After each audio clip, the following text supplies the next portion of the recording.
when it comes to the arm action is just timing and positioning and leverage. Okay, so I know that's probably a pretty broad terminology, but what we want to do within our arm action mechanics is we just want to position the hand, we want to position the arm in a extremely powerful, aka just the most optimal position when we anchor down with our front foot. And what that is inside 90, equal opposite, throwing hand above glove hand comes down, and we'll talk about that here in a little bit. And the trunk remains neutral while the hips are into rotation. That way our hand and our arm is in that position to then, as the trunk rotates, right? So the hips are going to rotate, the trunk rotates, and then the arm is in a position to then be pulled into the slot by way of the trunk, or AKA rotational energy. And that's it, right? So a lot of people mistake, space with the throwing arm, like move through more space to create arm speed. For me, arm speed isn't created by the arm.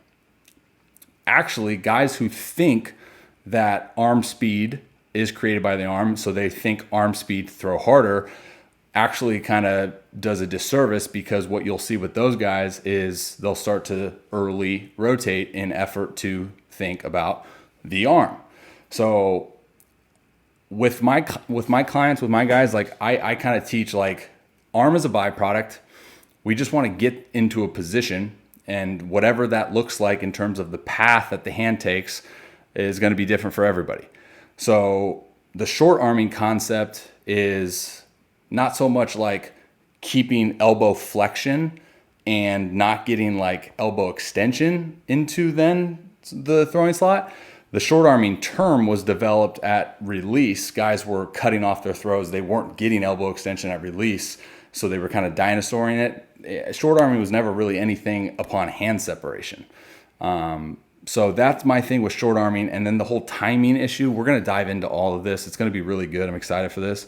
The timing issue is like when we look at the tempo, and I'm going to get nerdy because I think, you've been watching my stuff. I think you said that you can process this. The throwing hand has to match the lead foot, and the lead foot has to match the throwing hand.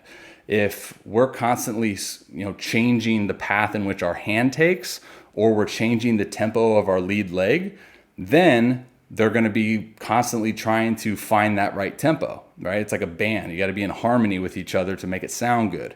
And it's like how we walk, right? We walk as soon as our lead foot touches the ground, this hand comes up, and then vice versa for the other side, right?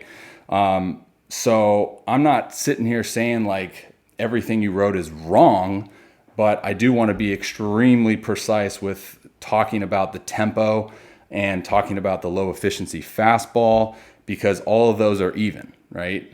In order to be efficient with your fastball, the hand needs to be at the right time, right? Time is so sensitive, where our lead foot is in relation to, our hand needs to be in the right time at the right slot in relation to our lead foot. So if our lead foot is anchoring down and our hand isn't in that right spot where our fingers are behind the baseball because the tempo of the path the hand took was off, then we're going to be either late and we're going to get around it, or we're going to be early, the trunk's going to go, and then we're going to push it. There's a lot of different components, and I know I'm getting pretty nerdy here.